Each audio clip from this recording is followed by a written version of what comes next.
Hello, welcome to August 1st, 2025. My name is Kurt, and this is my daily Good Life meditation. This is an exercise that I do via live video every morning at around 5:30 a.m. here in Japan. I do this to remember my life objectives and principles, those which are outlined in my book, Going Alone, which you can read for free at goingalone.org, or you can buy a copy at Amazon, or you can even get free. You can even get used copies out there if you check around on the web. And you can also find it, just go into your bookstore and ask, and they'll get it for you. I also use this time to think about the last 24 hours and how I did with the challenges and the opportunities of the day. I go over my creed, and I prepare for the coming day. So let's get started. By the way, I do keep track of the day through notes that I keep. I keep this notebook with me everywhere I go, and I make notes throughout the day. In the past, I would be identifying interesting little snippets throughout the day where I had moments where I did very well or did poorly, because I want to review those to see how I can tune my life. Sometimes, and lately this has been more and more the case, I'm capturing the kind of the atmospheric experience of life. As my whole life undergoes wholesale changes, and also the circumstance in which I'm existing is changing around me. That's been a big deal in the last 3/4 of a year, as I made my transition from life living in the United States in Southern California as an employed, living alone out in the desert while my wife and daughter came to Japan first. And now that I'm here, bought a house, settled in, retired, finding my way. Those are huge atmospheric changes that facilitate or reveal, in some cases, a lot about what's going on in here. All right, but before I start, I sometimes like to remember to note the temperature and humidity. It currently is it's just past 5:30 a.m. It is 24 degrees Celsius, and I'd say that's 82% humidity. Let's take a look at that. You know what? Now that I'm starting to do this every day, I can have a little bit of a log, huh? 24 and 80 yesterday. The day before that, it was 24 and 85. So very little change. 24 and 84 the day before that. This is interesting. 25 and 84 before that. 24 and 85. I'm seeing a pattern here. 24 degrees and 85 in 82 to 85% humidity seems to be the norm at 5:30 in the morning at the end of July, start of August. Excuse me for just a second.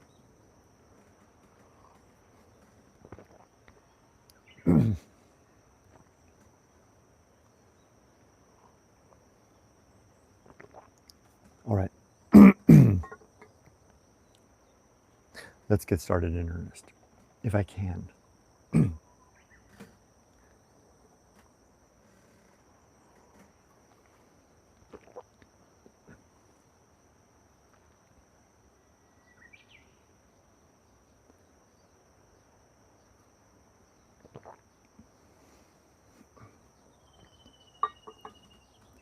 Okay, first let me say welcome to new subscribers to the channel. It's good to have you here.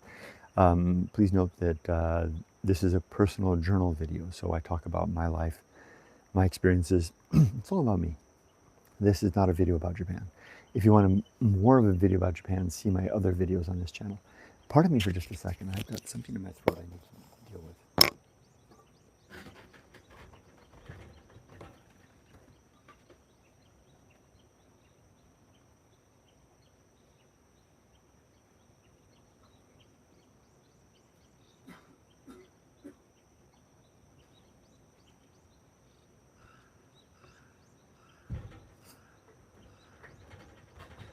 Right, hopefully that takes care of it. I'm finding this is happening more and more often as I'm getting older. My body just doesn't. It's kind of having problems. So hopefully I can carry on and continue today's video. So I was at the greeting part. Welcome new subscribers. This is my own video. I talk about my life here. Don't be surprised if I'm talking all about me. Sometimes I flatter myself. Sometimes I criticize myself. I'm doing these things to point out where it's not gratuitous.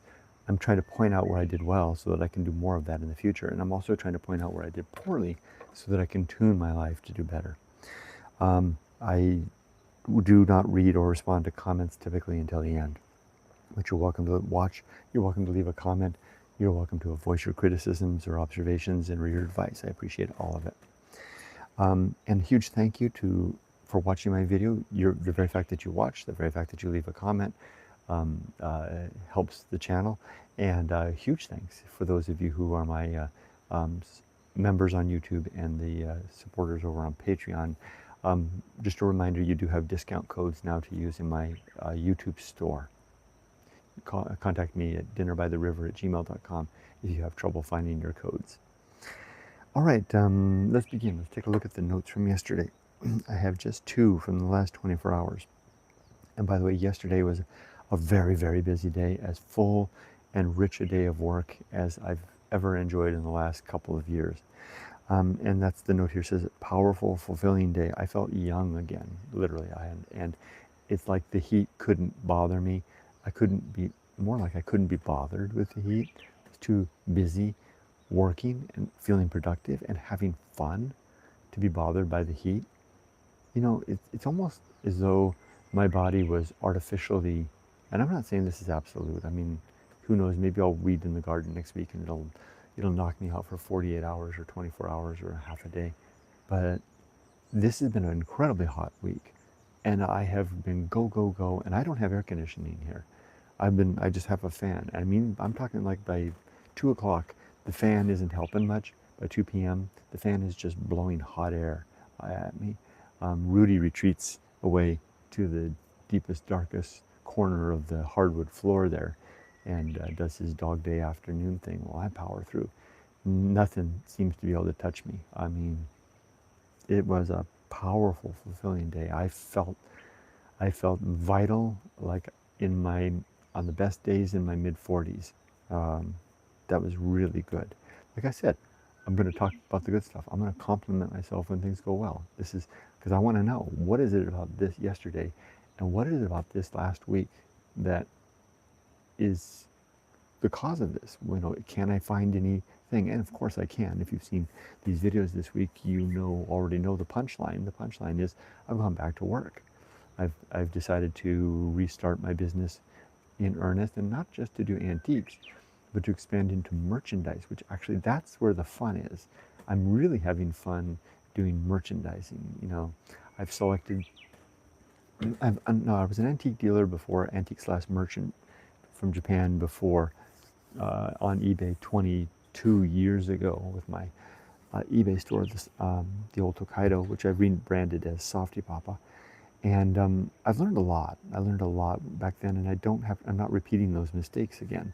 It's interesting how a lot of the wisdom that I gained in being an online merchant before was not perishable, and it hangs with me now. And one of those lessons was that when sourcing, keep the sourcing simple if you can. If you have, for example, you get some items from the supermarket here, and some more from a convenience store, and some more from a hardware store down the street, and some more from the religious Buddhist supply store on the other side of town. As sales progress through the course of the week, you're going to spend a lot of time in your car driving around, unless you keep a lot of inventory on hand, which is not cost effective, not necessary either. You're going to be spend a lot of your time driving around picking up stuff to fill orders, and that burns time and fuel and money, and it's not good. So instead, what I've done is largely decided that I'm going to source everything as much as I possibly can, unless there's no way otherwise. Like the green tea, I can't source it. I need to source that from the tea vendor. But even though there's multiple tea factories here in Shizuoka, I'm picking one. A family friend happens to be one of the oldest and most famous in Shizuoka, just down the street from us. Again, it's near. I can walk there. And then just next door to almost next door to that is the supermarket where we go every day, called Super Ando, Kuniyoshida 10. And those are my 2 main sources for materials. This means that I can be listing 1 or 2 items a day as merchandise, And if I sell, I don't have to keep the stuff on stock. I can literally just once a day, I can drive down to Superando, and if I need to this tea factory, and which is park the car and just walk to both places and get everything I need to fill orders for the day. That's a bit of wisdom that I gained from being an antique dealer before. And, you know, situating my past business, like I said, with sources all over town that kept me pedaling my butt all over the town sometimes on a bike. So anyway, that's a little bit diverged. Let's come back to this powerful filling day. It was a great day yesterday, and I shipped I shipped 4 orders yesterday in 3 visits to the post office. Now, part of the reason I could have done it all in one visit, but part of the reason I did that was that I haven't yet figured out my workflow for shipping under the new paradigm of how the Japan Post operates. It used to be back in the day, you would fill out the boxes and you would write on the box the address that you wanted to send it to, pick the shipping style, whether it be, surface SAL, what they call it, surface air, or whether it's going to be EMS, and it was all pretty straightforward. Now you do this all online, and then when you get to the post office, you scan the phone over a barcode, it prints up the documentation materials, take that to the desk, and they'll sort it all out and then affix the labels. Now, I've been afraid of doing that because I was afraid this is just the type of thing. I know my weaknesses. One of my weaknesses is that if I've got 2 pieces of chocolate, the one on the left is caramel and the one on the right is mixed nuts, and you've got a nut allergy, and mixed nuts on the right, mixed nuts on the right, mixed nuts on the right, and I want to give you the chocolate, and of course you're not going to eat it if it's got nuts in it. You're going to figure it out as soon as you put it in your mouth, but put that aside. This is about how I would do things. I'm the type of person, I would walk up to you, mixed nuts, mixed nuts, mixed nuts, and I would hand you the mixed nuts. I don't know why that is. It's how I operate. I can't seem to keep my right from my left sorted, and it scares the dickens out of me that I'm going to go to the post office with 2 or 3 or heaven forbid 4 packages and mix them up at the post office. And that happened yesterday. I did the 3 shippings yesterday, and I was pretty confident that the shipment that was supposed to go to Hawaii, that I shipped it wrong.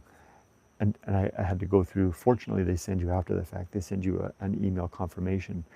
And I sat at the convenience store and I went through the email confirmation logs and found it, the shipment to Hawaii went out and it went to the right place. So I'm good on that.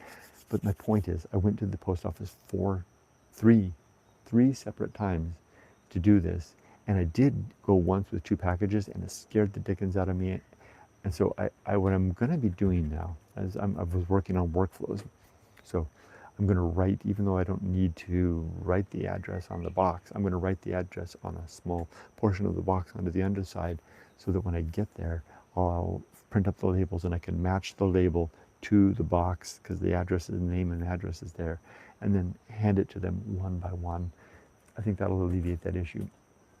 But anyway, 3 trips to the post office yesterday, and 4 orders, plus I listed 1 antique item and 2 inventory items. Opened up my campaign for the free shipping, which I had been working on all week to get the pricing set up just right. And then top off, and I was so busy, I didn't even have time to go have lunch with Yumiko and Dad. I had lunch on my own because I was so busy. And I enjoyed that too, because as much as it's nice to have lunch maybe once in a while with my wife and her dad. It's a big affair. It takes a long time because we have to leave at 11:15 to go out and to go to Dad's house and prepare. Dad eats really, really slow. Plus, we can't leave the house until after he takes his medicine, so he eats, and he can't be rushed. And he eats his food, and then he sits around for a while, and then slowly he has this slow process of doing medicine. So having lunch with Dad is a 2+ hour affair. And now that I'm working, I can't afford that 2+ hours. I'm working man now. So once in a while I'll have lunch with them, but I think I'm going to be branching off and doing lunch on my own, which is actually good for Yumiko, because she runs the household budget. And if she doesn't have me to feed at lunchtime, because we usually go out for lunch. We eat home-cooked meals for breakfast and dinner, but we usually go out for lunch. And if I'm not around, she doesn't have to buy me lunch, because remember, the budget for the household comes from her. She saves, extra 800, 900, 1,000 yen, sometimes 1,200 yen, depending on what I get for lunch. Um, and that's good. That's significant. That saves a lot of money. Oh, there comes a big old Asian giant hornet, Japanese giant hornet. So that's an interesting change that's happening. Speeds up the day a little bit. It infuses it with a little more life, so to speak. The other note here is easy stumbles. Easy stumbles. What that means is that if you've seen enough of these videos, you know that I stumble a lot. Stumbling means that I encounter a situation and I do something where I wish I could have done otherwise, right? The example was the other day, I was at the tea factory, and she gave me a very expensive sweet little block of sweet infused with the company's tea. They have a partnership with this sweet manufacturer to use their tea in to infuse it. And she gave me one for a sample, and in my poor Japanese, I said, well, great, I'll take it home and I'll cut it in half and split it with Yumiko. And as soon as I said that, I was like, I wish I hadn't said that, because sure enough, she got up, got another one of these expensive things and gave me two. And I wasn't asking for a second one. I was literally just saying that I was going to share it with my wife. That's what I call an easy stumble, right? It's the type of thing that happens because I didn't play like a chess player, seeing a couple of moves ahead, and I said something, which is really easy to do here in Japan, where faux pas is like they're like potholes on an old road. They're everywhere for the foreigner who doesn't know better. And easy stumbles is self-explanatory. I stumble throughout the day. I stumble in life and here in Japan constantly. And these are becoming easy. Easy because, well, first of all, I spend a lot of time trying to orchestrate a frame of mind where I can recognize that these things are going to happen. Hashtag life will not go well. Have a plan in mind to control my emotions. Hashtag temperance. And then to use reason. Hashtag reason. To formulate a response and plan of action, namely to condition myself to see that I've stumbled, to assess the impact, immediate and long term, to think carefully about remediation, even if that means I have to remediate it at a later date, and then take appropriate actions. I just do it almost a matter of course now. So easy stumbles. And now it's become even easier because I'm very satisfied, dare I say happy, with the way I'm spending my days. So the stumbles are less significant. It's like and in this morning's blog post, which I've already written and posted along with my good life of the retiring in Japan video for today. It's already up on Facebook, and I wrote a blog post talking about surfing. It's a little bit like surfing, where if you're out there having a great session, you come back in, it's been a great morning session, you come back in to rest a little bit, someone hands you an ice cream cone, and the waves are just peeling out there. And you know you're going to go back out. You take 3 licks of the ice cream cone, and the ice cream falls off the cone right down into the sand. I can tell you from experience, it doesn't bother you very much. So what? The waves are waiting, right? I'm saying, oh wow, I dropped my cone, what an idiot I am. You munch down the cone real quick, whatever's left of the ice cream. Take care, see you later, grab the surfboard, and out you go again. That's what it feels like now that I'm so gainfully employed with time, working at my business. That's how I feel about it. I can't wait to get back out. I can't wait to get to the store, to Ando, to pick out the next product to list, to come home and do that. And I've developed a whole workflow for it, to follow through on the workflow, take the photography, write the listing, get it up there, write the promotional social media posts and send it out there. Rinse and repeat. Next wave. Who cares if I drop my ice cream? Okay, I think enough about the last 24 hours. Now let's go on to review the creed, which is outlined in my book, Going Alone, in the chapter titled The Good Life. My creed consists of the following 8 objectives, by which I attempt to live a full life. Full isn't the right word. A purposeful life. A life in alignment with my values. Number one, I want to be always ready to die. That means I need to have my affairs in good shape, namely my bank accounts. My life's work needs to be, if not complete, at least my desk needs to be tidy, and my relationships need to be in good shape. Secondly, I want to make good and effective use of my time, not waste my days. Certainly not doing that now. Although I could say that I'm filling my life with distraction because I don't know how to deal with retirement. That's a fair assessment, but it's my life to choose as I want to do fit. I'm retired. I can do any damn thing I want, including work if I choose. So that's my prerogative. 3, to develop and maintain good and sound life principles, namely those which are outlined in my book. Number 4 is to cultivate good emotional reactions, so I respond well, like I said, the easy stumbles. Number 5 is to perform good actions relative to my values. 6 is to do just one thing at a time and do that thing slowly and deliberately and carefully. 7 is to recognize my true limits and my true opportunities so that I know what is possible, what is within reach and what is not.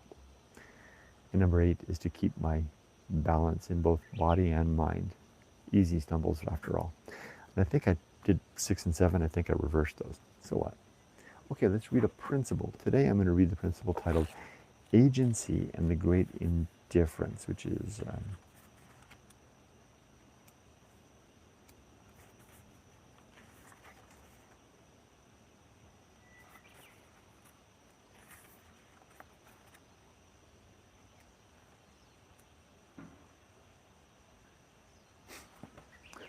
just a second. Principle number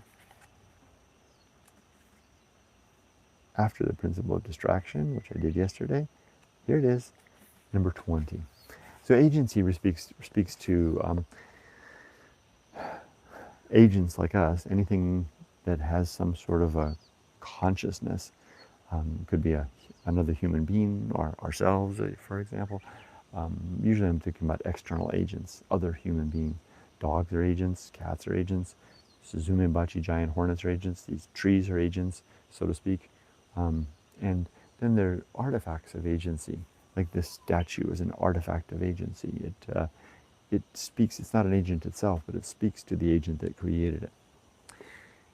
Agents are interesting to me because they ground me, they make me think that there's more to the world than chemistry and physics, which I think it basically boils down to chemistry and physics behind the scenes.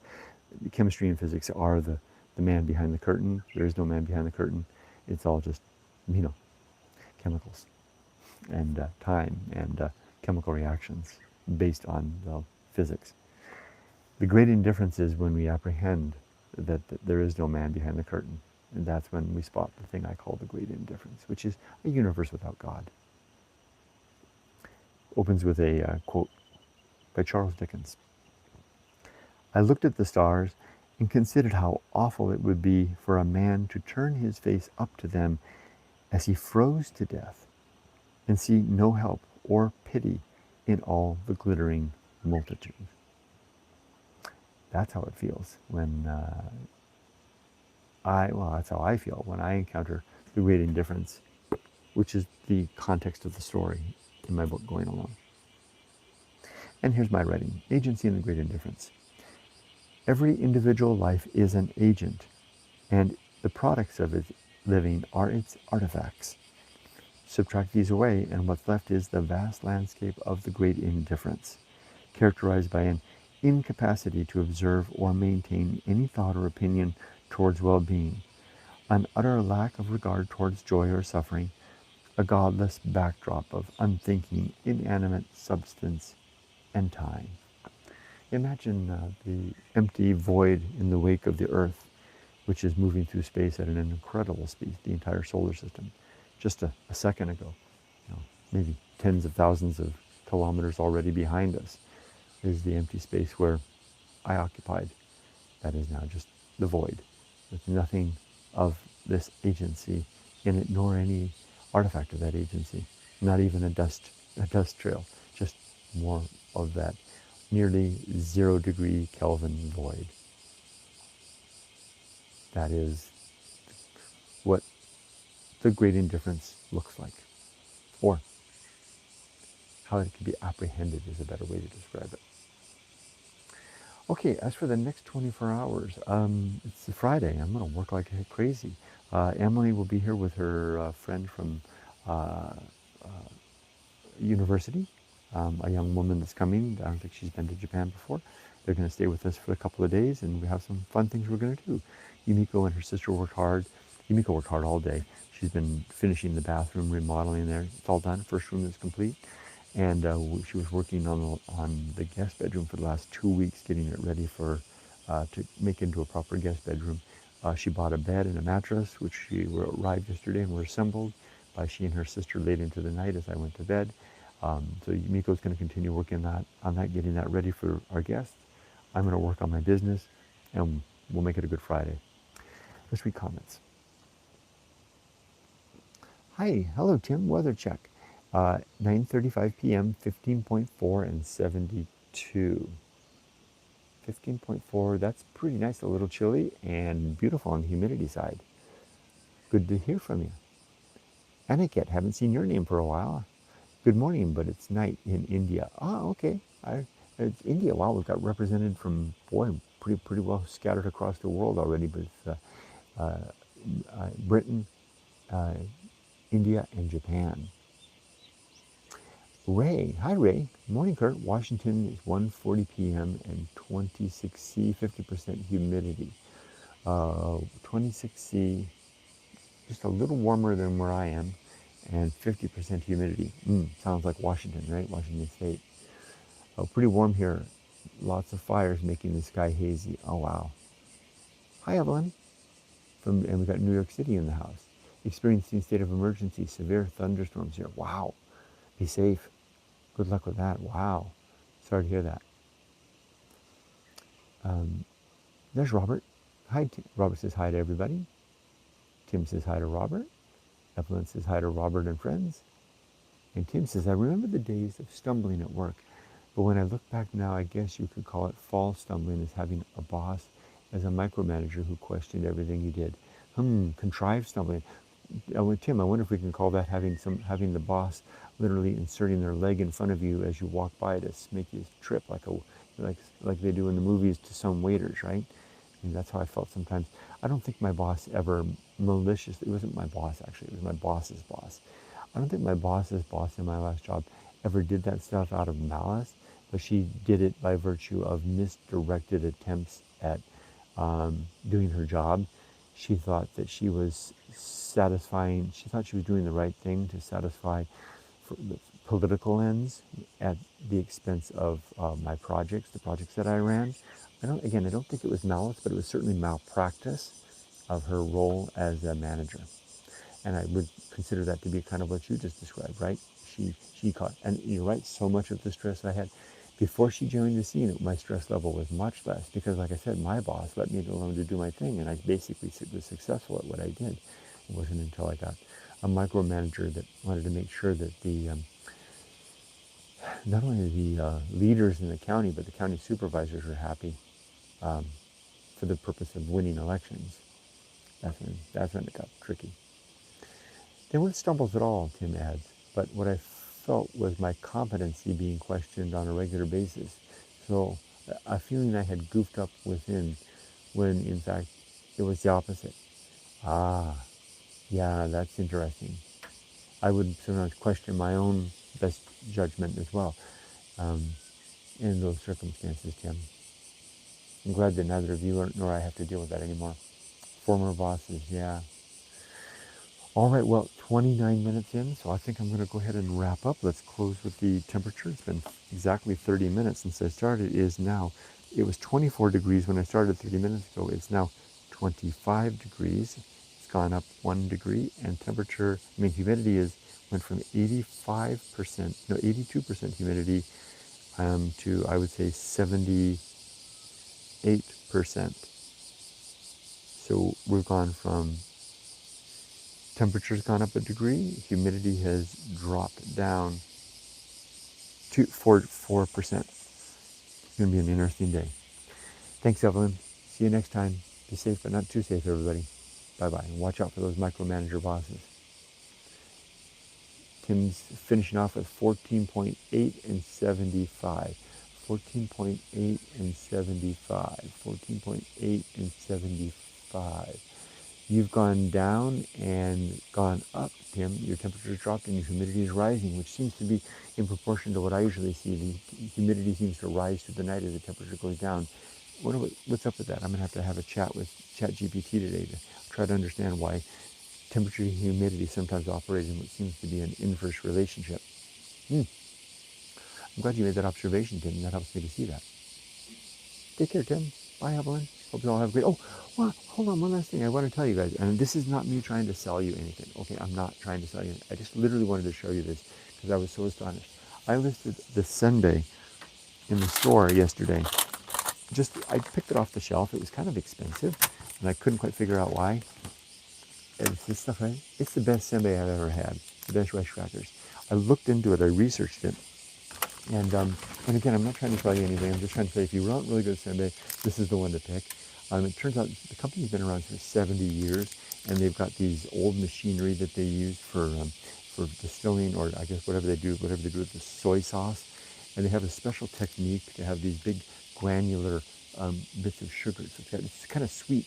It's sweet and super crunchy, and a bit of just a touch of soy sauce. I've never had senbei that's good yesterday. You can see the bag is almost empty because I listed it yesterday. I had to open one to make a photo, and I tried it. I couldn't believe it. And I've been running around giving everybody that comes by the house, handing out senbei. You gotta try this, you gotta try this. Best senbei ever. There you go, commercial's done. It's not meant to be a commercial, but I just wanted to share with you.